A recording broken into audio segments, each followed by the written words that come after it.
പാക് സൈന്യത്തിന്റെ പാട്ട് കോപ്പിയടിച്ച് ഇന്ത്യൻ സൈന്യത്തിന് സമർപ്പിച്ച് ബിജെപി എംഎൽഎ ചൌക്കിദാർ രാജാ സിംഗിന്റെ പാട്ട് വിവാദത്തിലേക്ക്. കോപ്പിയടിച്ചതിൽ സന്തോഷമെന്ന് പാക് സൈനിക വക്താവ്. എന്നാൽ കോപ്പിയടിയല്ല, മോഷണമാണെന്ന് മുതിർന്ന പാക് മാധ്യമ പ്രവർത്തകനായ ഹാമിദ് മിർ പറയുന്നു. പാക് സൈന്യത്തിന്റെ പാട്ട് കോപ്പിയടിച്ച് ഇന്ത്യൻ സൈന്യത്തിന് സമർപ്പിച്ച ബിജെപി എംഎൽഎയുടെ നടപടി വിവാദത്തിലേക്കാണ്. തെലങ്കാനയിൽ നിന്നുള്ള ബിജെപി എംഎൽഎ രാജാ സിംഗ് പാക് സൈന്യം പുറത്തിറക്കിയ പാട്ട് കോപ്പിയടിച്ചതായി ആരോപണം ഉയർന്നിരിക്കുന്നു. ഇന്ത്യൻ സൈന്യത്തിന് സമർപ്പിച്ചുകൊണ്ട് രാജാ സിംഗ് പാടിയ പാട്ടാണ് വിവാദത്തിലായിരിക്കുന്നത്. പാക് സൈന്യത്തിന്റെ മാധ്യമ വിഭാഗമായ Inter service public relations Pakistan പുറത്തിറക്കിയ പാട്ട് കോപ്പിയടിച്ചെന്നാണ് വിമർശനം. തങ്ങളുടെ പാട്ട് കോപ്പിയടിച്ചതിൽ സന്തോഷമുണ്ട് എന്നും പക്ഷേ സത്യം പറയാൻ കൂടി തയ്യാറാകണമെന്നും പാക് സൈനിക വക്താവ് major general Asif Gafoor tweet ചെയ്തിട്ടുണ്ട്.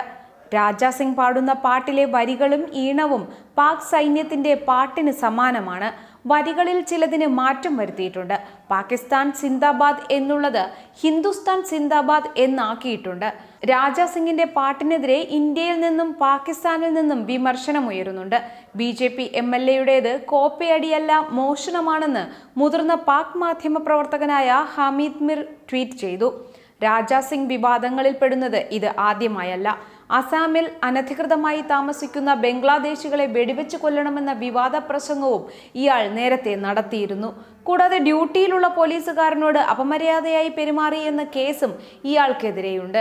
പ്രധാനമന്ത്രിയുടെ മേം ഭി ചൌക്കിദാർ ക്യാമ്പയിനിൽ പങ്കെടുത്ത് ഇയാളും ട്വിറ്ററിൽ പേരിന് മുന്നിൽ ചൌക്കിദാർ എന്ന് ചേർത്തിട്ടുണ്ട്.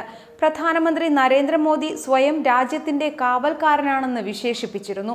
എന്നാൽ അതിന് ചൌക്കിദാർ ചോർ ഹേ, അതായത് കാവൽക്കാരൻ കള്ളൻ എന്ന പ്രത്യാരോപണവുമായി കോൺഗ്രസ് അധ്യക്ഷൻ രാഹുൽ ഗാന്ധി രംഗത്തെത്തുകയും അതിനെ പ്രതിരോധിക്കുന്നതിനായി മേം ഭി ചൌക്കിദാർ എന്ന ക്യാമ്പയിനുമായി മോദിയും എത്തിയിരുന്നു. രാജ്യത്തിനു വേണ്ടി ജോലിയെടുക്കുന്ന എല്ലാവരും കാവൽക്കാരാണെന്നും എന്നാൽ തൊപ്പിയും യൂണിഫോമും അറിഞ്ഞവർ മാത്രമാണ് കാവൽക്കാരെന്നാണ് ചിലർ വിശ്വസിക്കുന്നതെന്നും നരേന്ദ്രമോദി അഭിപ്രായപ്പെട്ടിരുന്നു. ന്യൂഡൽഹിയിൽ ഞാനും കാവൽക്കാരൻ പ്രചാരണ പരിപാടിയിൽ ജനങ്ങളെ അഭിസംബോധന ചെയ്ത് പ്രധാനമന്ത്രി നരേന്ദ്രമോദി പറഞ്ഞിരുന്നു. ഇതിനെ തുടർന്ന് നിരവധി പേർ ട്വിറ്ററിൽ സ്വന്തം പേരിനോട് ചൌക്കിദാർ എന്ന് ചേർത്തിരുന്നു. ആ ക്യാമ്പയിന്റെ ഭാഗമായാണ് രാജാ സിംഗും തന്റെ പേരിനൊപ്പം ചൌക്കിദാർ എന്ന് ചേർത്തത്. എന്നാൽ പാകിസ്ഥാൻ സൈന്യത്തിന്റെ ഗാനം കോപ്പിയടിച്ചതിലൂടെ രാജാ സിംഗ് എന്ന ചൌക്കിദാർ ചോറായി മാറിയിരിക്കുകയാണ്. ന്യൂസ് ഡെസ്ക്, മറുനാടൻ TV.